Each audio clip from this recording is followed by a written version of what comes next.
Siap tak siap, suka tak suka, kau akan didatangkan. Apa yang akan ditanya oleh Allah? Perbuatanmu, amalmu.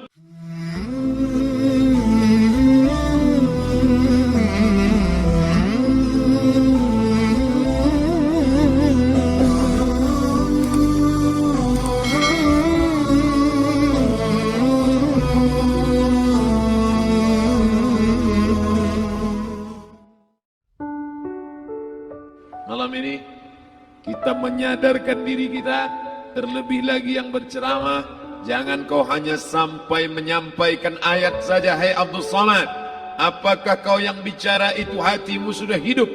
Senantiasa merasakan diri, aku orang paling hina, aku orang paling kotor, ditempelkan kening ke lantai di tempat yang diinjak tapak kaki, mengatakan bahwa aku bukan siapa-siapa. Umur diberikan Allah 40, 60, 70. Berapa yang kupakai untuk menolong agama Allah? Berapa yang kupakai untuk mengingat Allah? Mata, tangan, telinga, kaki akan diminta tanggung jawab di hadapan Allah. Dulu dibangga-banggakan, dihormati, dimuliakan. Yang kami muliakan Al-Mukarram, Al-Ustad. Tapi pada saat tiba masanya, yang kita bawa tak lain tak bukan innallaha la yanzuru ila ajsamikum. Allah tak menengok badan, fisik, bentuk tubuh, baju, ini sampulnya saja. Wala ila suwarikum, Allah tak menengok rupa, wajah. Walakin yanzuru ila qulub, hati kamu yang bersih itulah yang kau bawa menghadap Allah Subhanahu wa taala.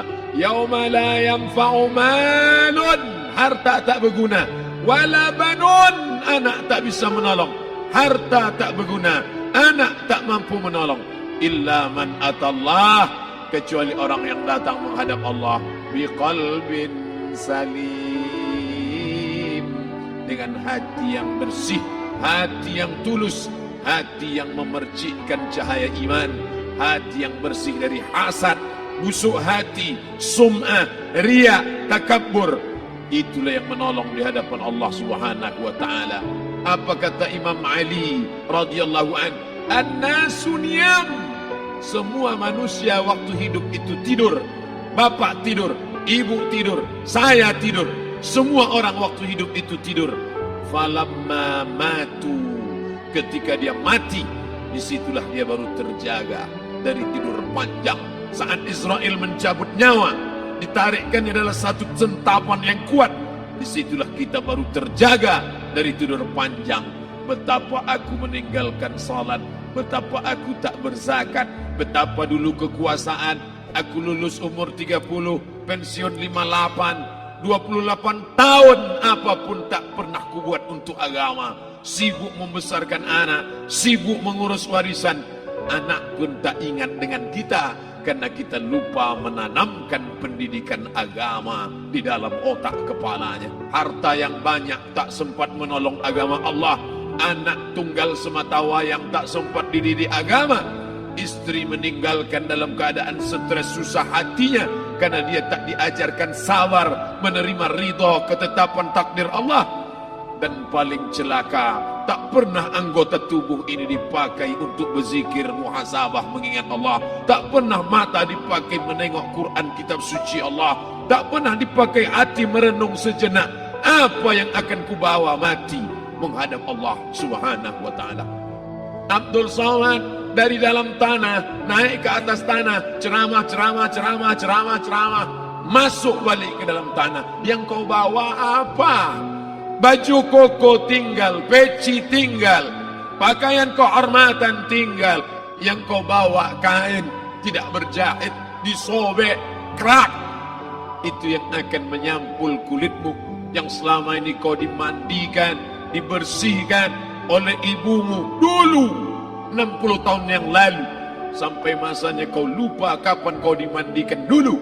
Sekarang ruh melihat, disebut dia ruh karena dia raha ya ruhu ruh, seperti aroma semerbak yang datang pergi hinggap. Ruh sampai masanya dia datang masuk ke dalam jasad, ruh sampai masanya dia pergi meninggalkan jasad. Malam ini dimuliakan Al-Mukarram Haji Abdul Somad LCMA. Kenapa Abdul Somad ini dimuliakan? Karena ruh hinggap sejenak sebentar, sampai masanya besok pagi dia ruh keluar dari dalam tubuh ini. Anak yang katanya ayahku sayang, istri katanya kaulah abang, sampai masanya mereka tak lagi mau mendekat. Rumah itu saya yang buat, saya yang mengukurnya. Tapi begitu ruh sudah keluar dari badan, tidak satu pun semeter, sesenti, sejengkal, sehasta ada tempat di rumah itu untuk jenazah bernama jenazah Abdul Somad. Mana kawan, sahabat, andai tolan, anak menantu, teman sekantor, semuanya pergi meninggalkan. Yang tetap dibawa, kalau pernah kaki melangkah salat berjamaah di masjid, kalau pernah tangan mengusap kepala anak yatim, kalau pernah tangan mengucap subhanallah.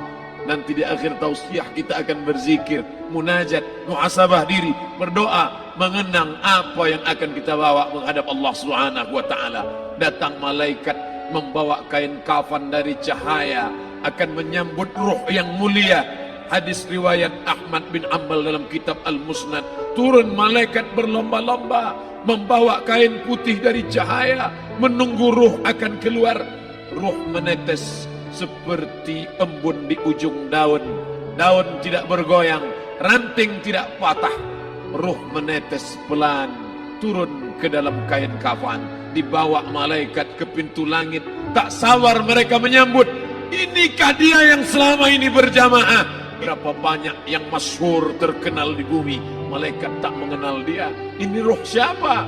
Tapi ini bukan LCMA, dia bukan ustaz, dia bukan ulama, tapi imannya dalam, kekuasaan dipakai menolong agama Allah. Ruhnya keluar di bawah, semua malaikat mengucapkan salam. Inilah orang yang selama ini kami tunggu-tunggu, catatannya sudah lama. Setiap pagi petang malaikat subuh membawa catatan namanya, malaikat malam membawa catatan namanya. Kami merindukannya. Begitu orang-orang yang masyhur di langit tapi tak dikenal makhluk bumi.